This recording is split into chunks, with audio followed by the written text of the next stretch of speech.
I would like to acknowledge the traditional owners of this land, the Gadigal people of the Eora Nation, and pay my respects to their elders past, present and emerging. My name is Lucy Cornell and I am the CEO and founder of the Cornell Voice Advisory. I'm really honoured to be here with you to share my thoughts on how to bring your presentation to life in real time with a real audience.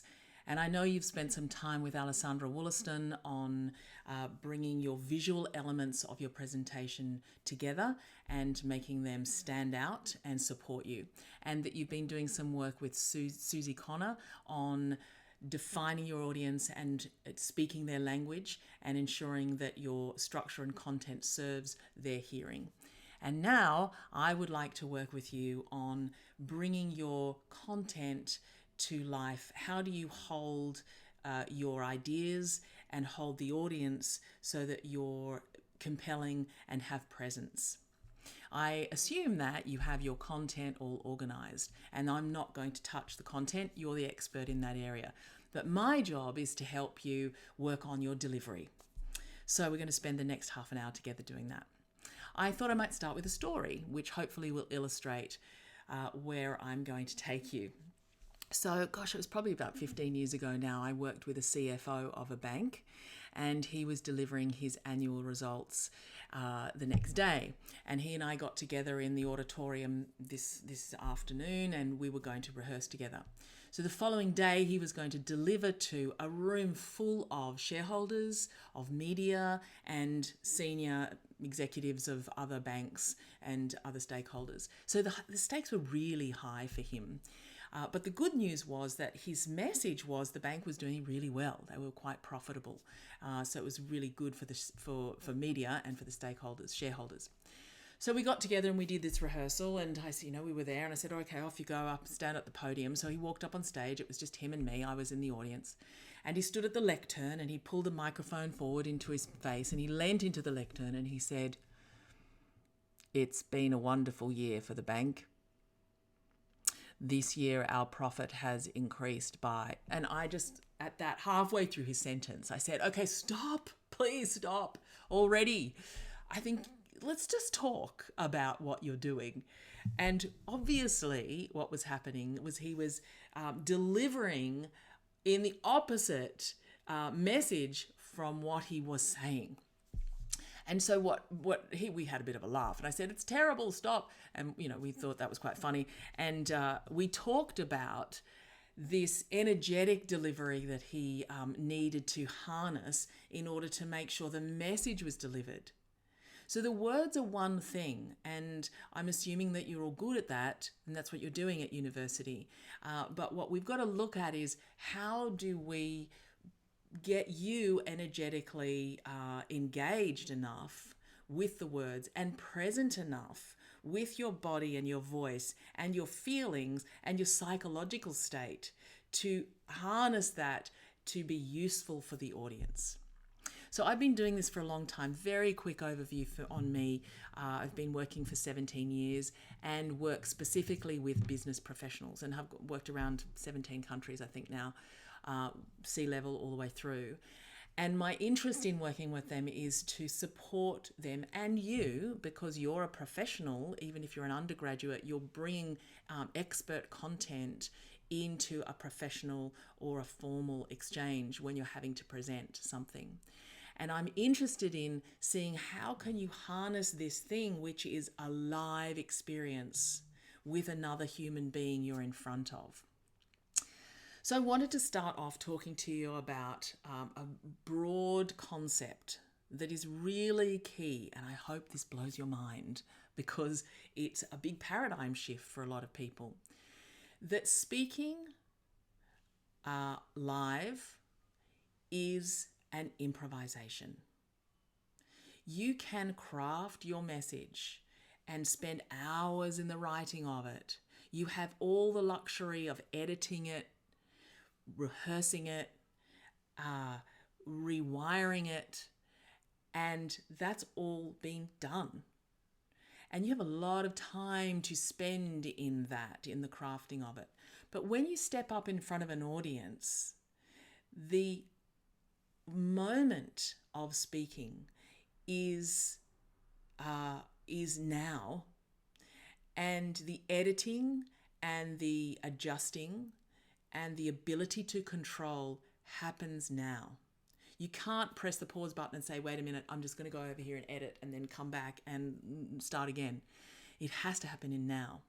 So what we've got to look at is this paradigm, which is your ability to be in control in the moment.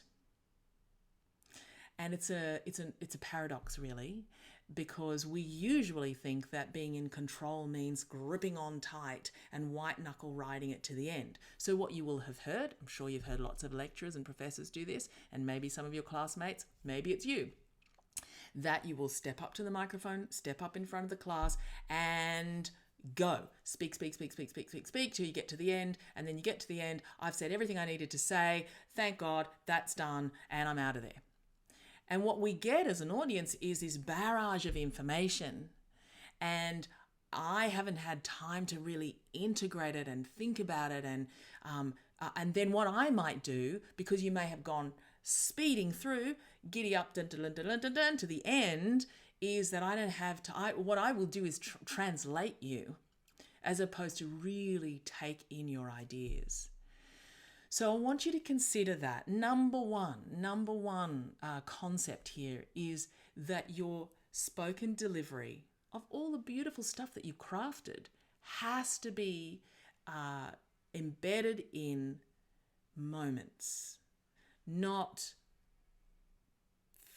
10 minutes, not 5 minutes, not 4 paragraphs, not 1 sentence, but moments. Thoughts within moments. So we're going to ultimately get there, because we need to look at how do you deliver each of those moments. Because when you deliver a moment, that's when you have control, real control, because you can work out what to do next. How do they hear me? Did they hear me? Are they even listening? How do I feel about this in order to make sure it lands on them? And that's how you can control things. So it's a big paradigm change, because we're so much taught, particularly when you're at university and you're doing a lot of brain work and you do a lot of writing and it's straight into your brain, and you're not exercising this muscle of energetic movement through your body, is that we begin to feel that text is king, queen. The text dominates, the words dominate. And that's true in writing, but in speaking, it's not.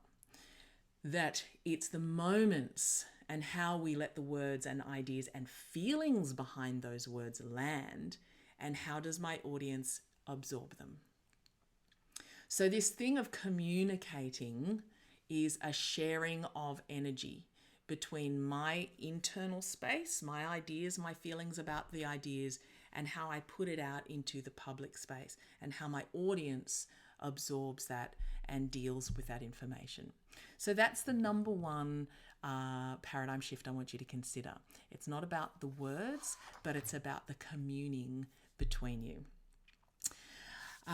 So this is an improvisation, this thing. And in an improvisation, it's like a dance.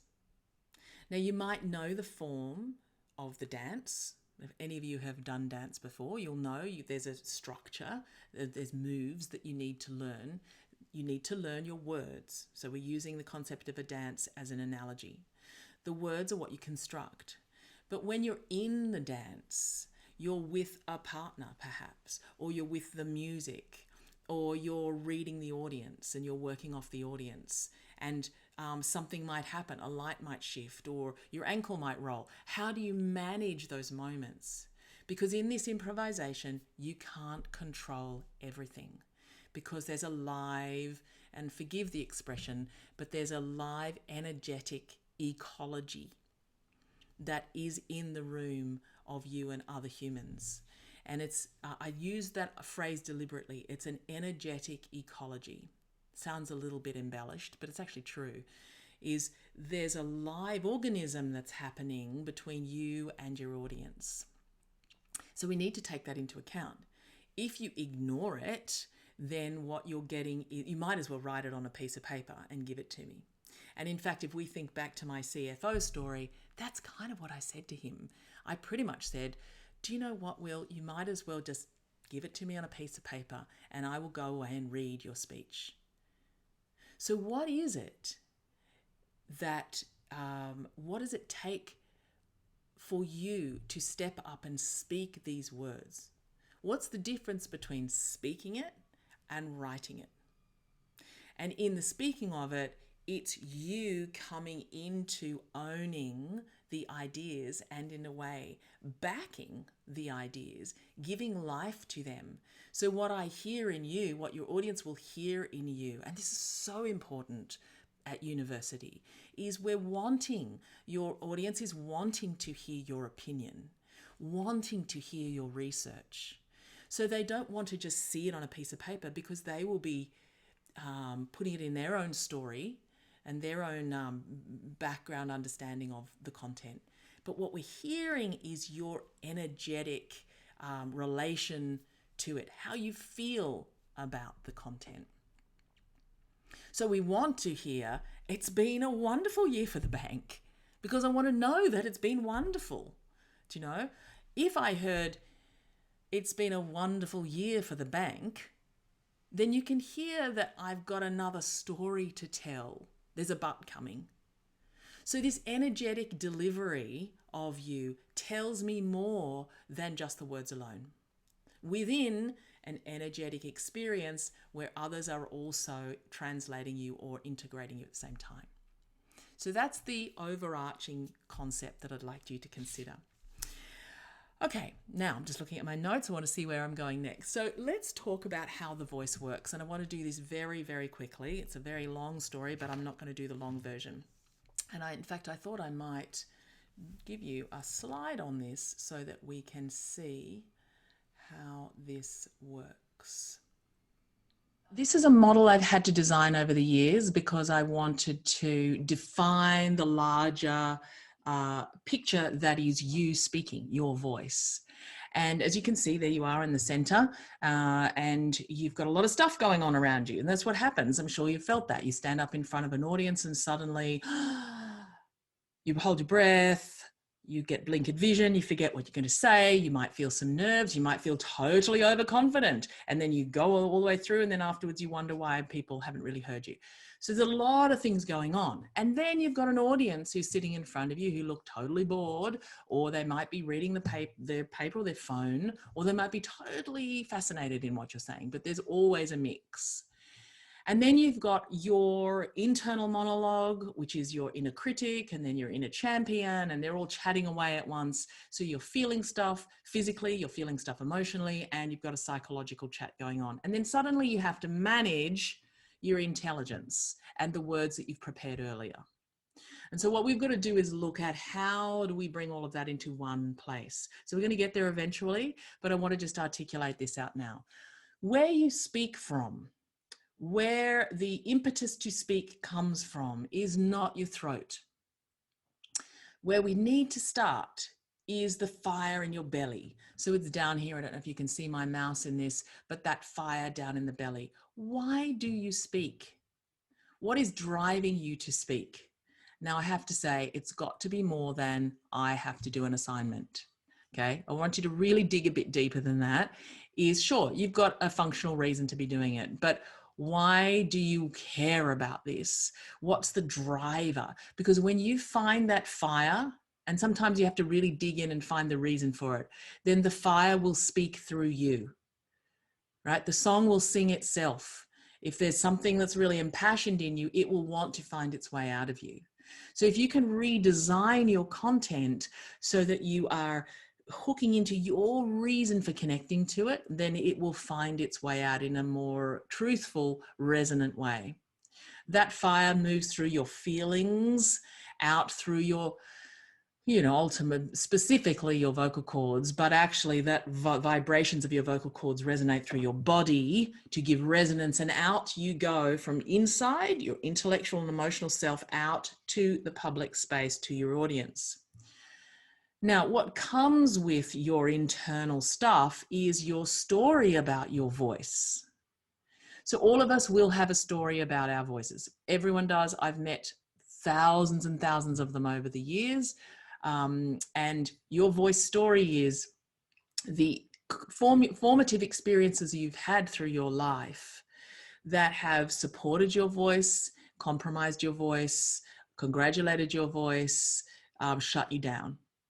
And there's a long story about that, which I don't have time for, but basically your conscious voice story starts around 9 months, probably more, a year and a half, where you learn that some sounds were appropriate and others weren't. And culture comes into this, certainly geographical culture, but your family culture, your school's culture, your community culture, your national culture, etc. So do you have a right to have a voice?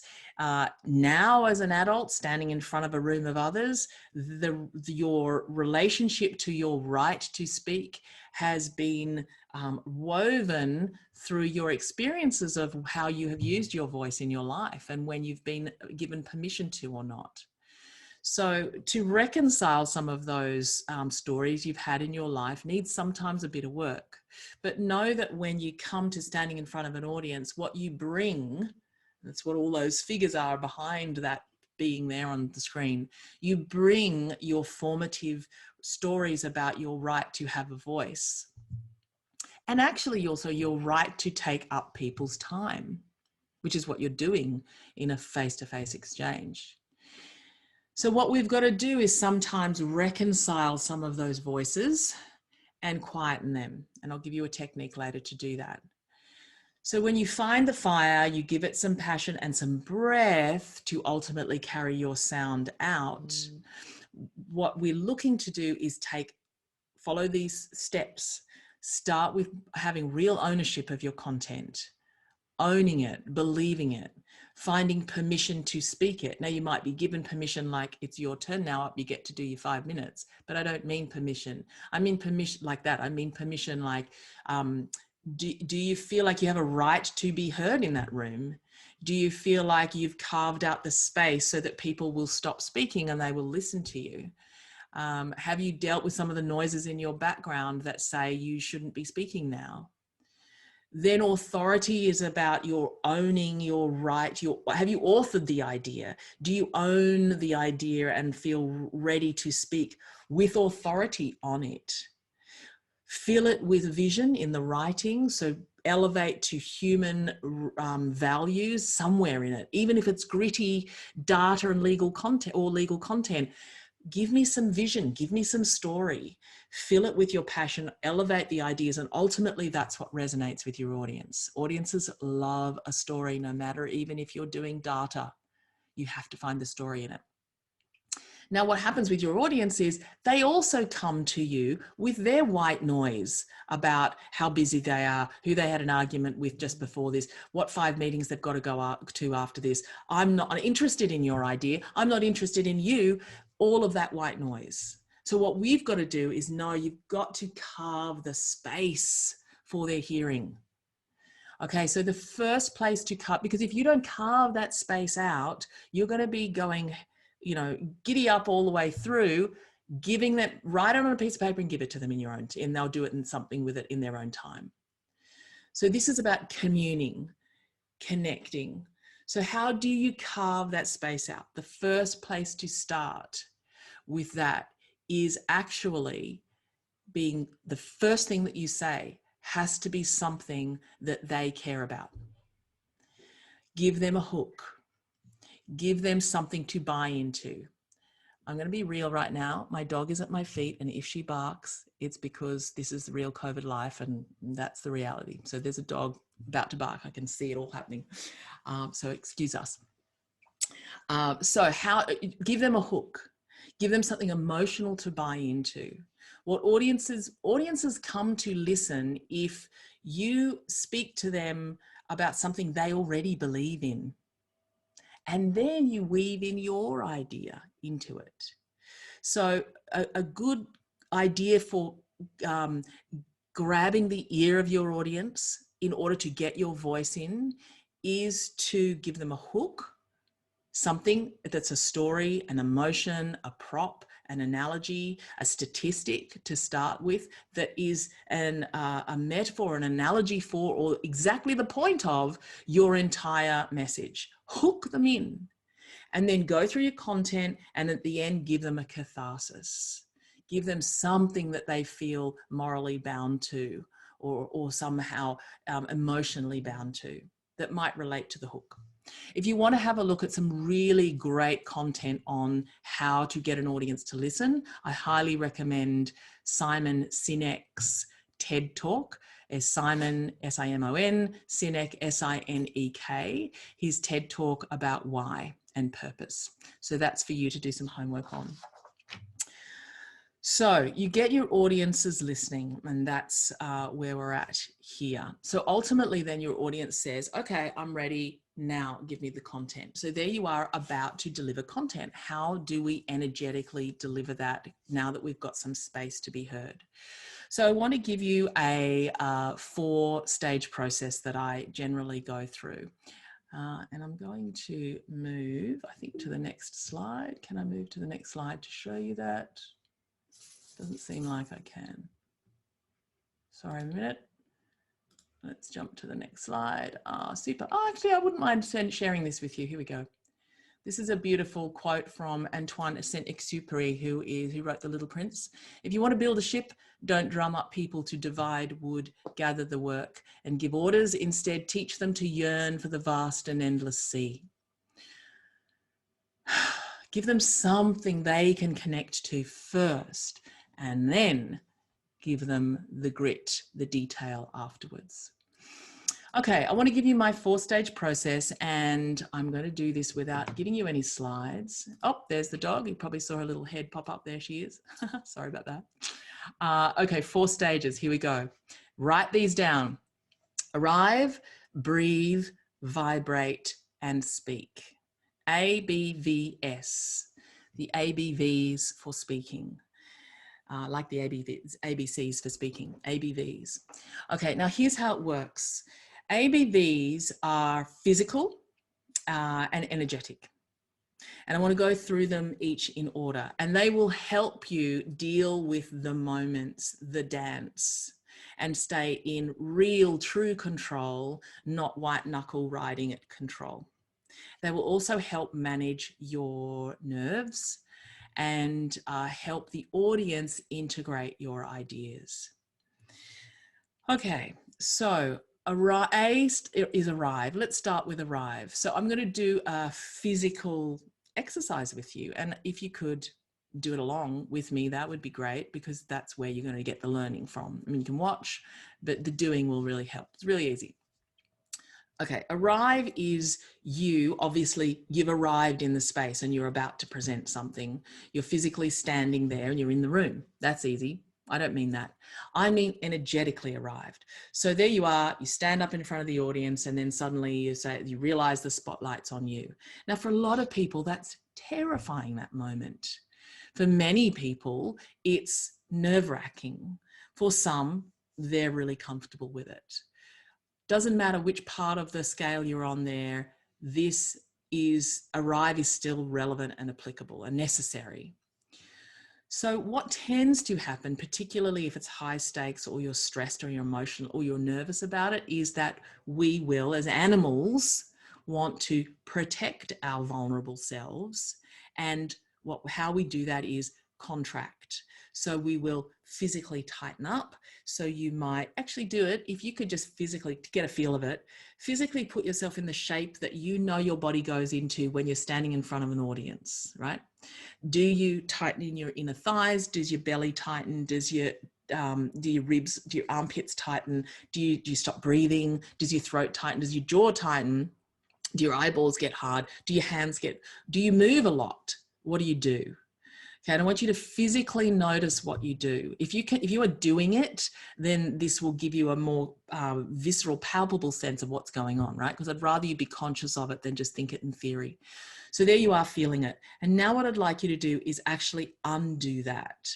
So I'm going to guide you through it. Could you put your feet flat on the floor? If you're sitting down, right? It'd be nice to sit down. Standing up's fine. Feet flat on the floor. Uncross your legs.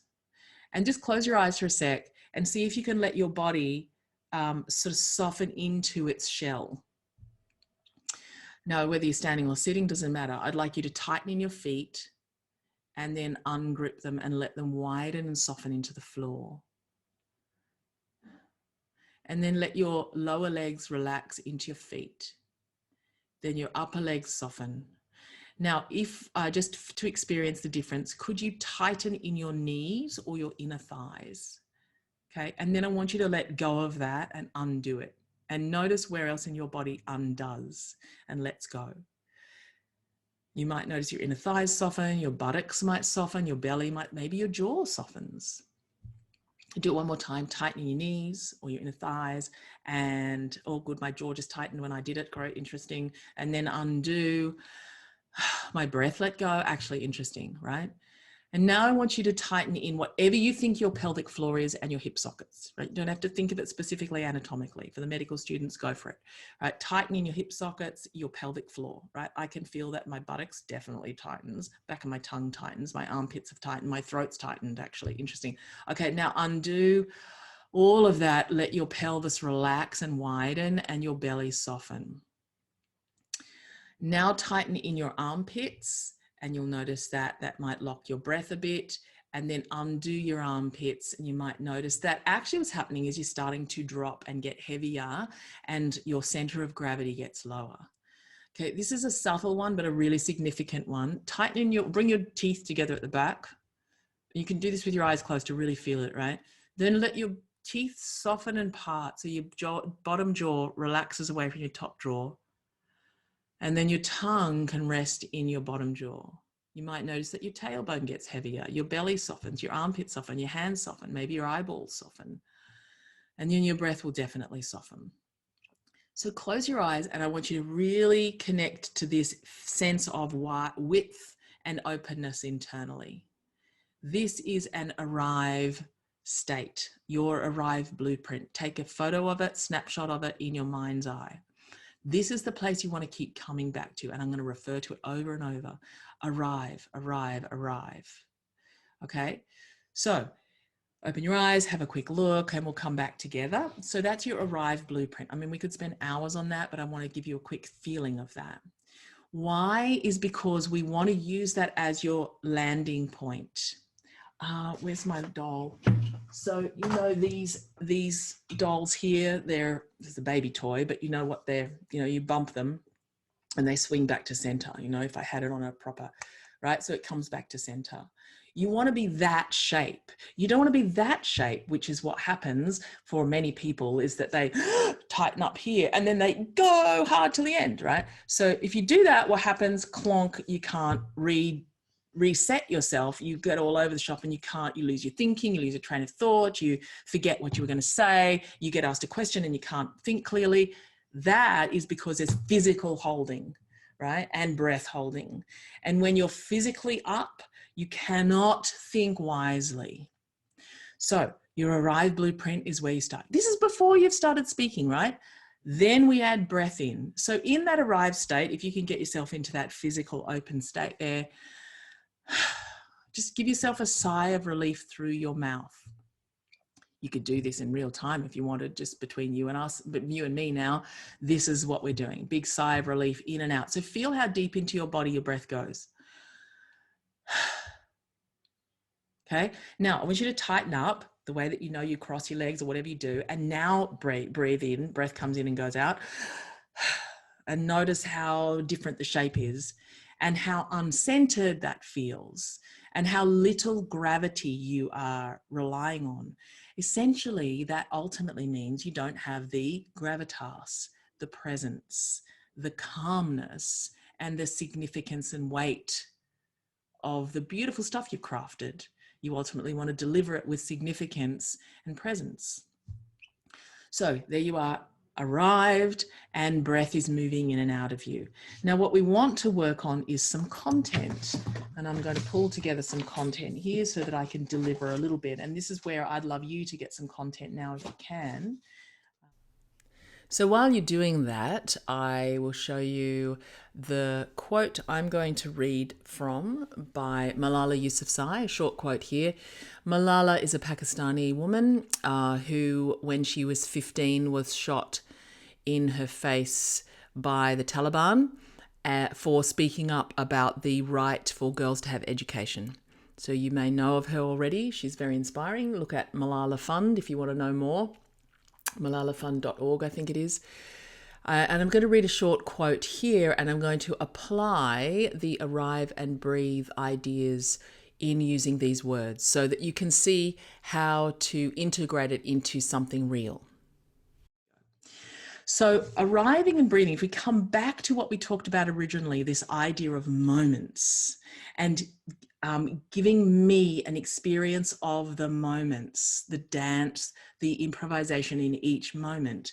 When we break content up into moments, as I said earlier, it's not a paragraph, it's not a sentence, it's not even half a sentence, it's the thoughts in the sentence that are the moments.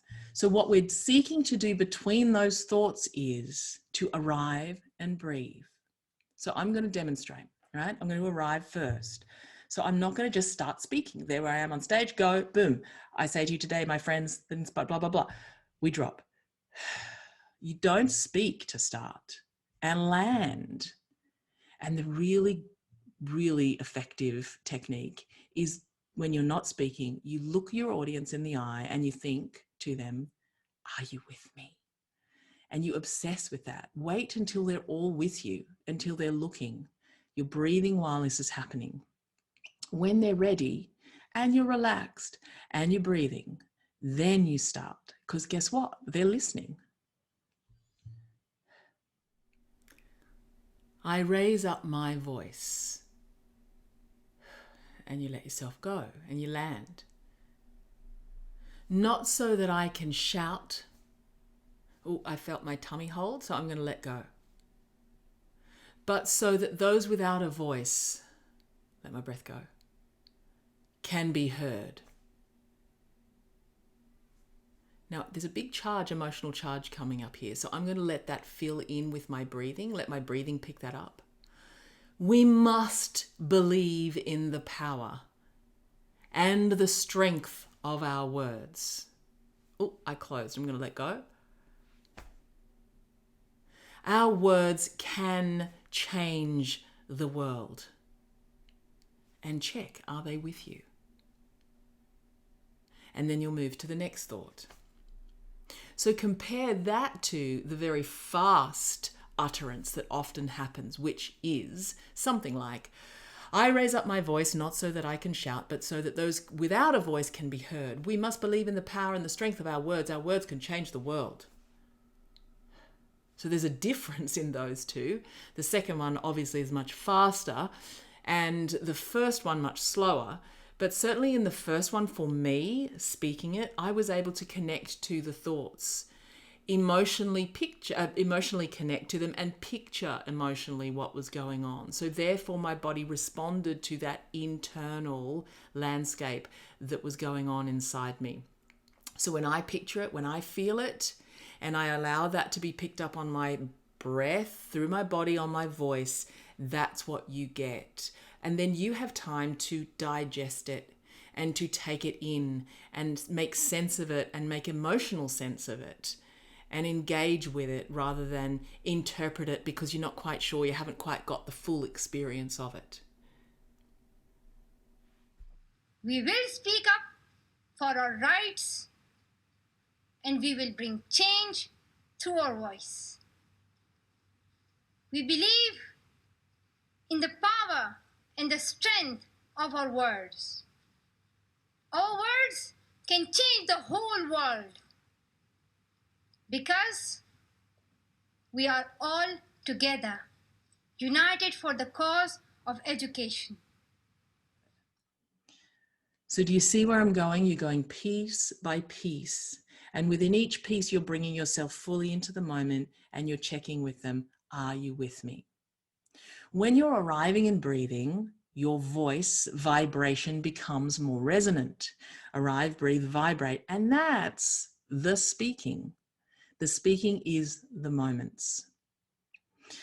So then the marathon of this is that you stay present in each of those thoughts, in each of those moments, that you're arriving and breathing, and the vibration comes through, you're speaking and you're thinking, are you with me? And then you go to the next bit. As you arrive and breathe, then you speak, vibrate, speak. Are you with me? While you're arriving and breathing, vibrate, speak. And then are you with me? So you're giving yourself time to land and be present with your ideas, and them to come into your ideas, to let your ideas land. So that's going to make sure that you're not translated. It's going to give you much more control, and it's really going to support you if you have nerves and if you're someone of where nerves upset you. A quick thought on nerves: the arriving and breathing is golden in the wings. If you're sitting there waiting for your turn to come and you're starting to get stuck in the build-up of pent energy or held energy, then your job is actually to undo, let go.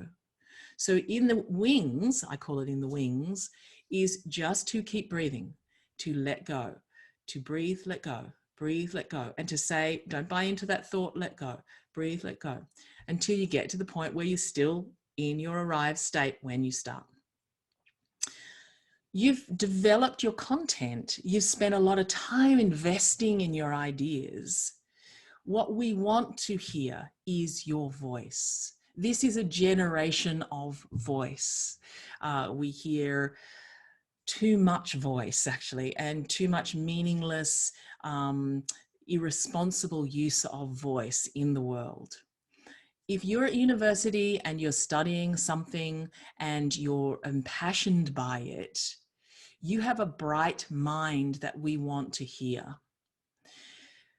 Trust in your right to speak, and trust in your right to take up someone's time, and that what you're delivering is something meaningful and ethical and responsible.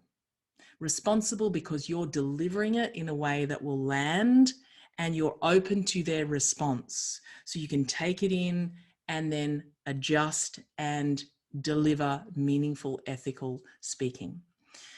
Please step into your voice. Please own your right to be there and your right to have a voice, and enjoy delivering your presentations. Thank you for your time.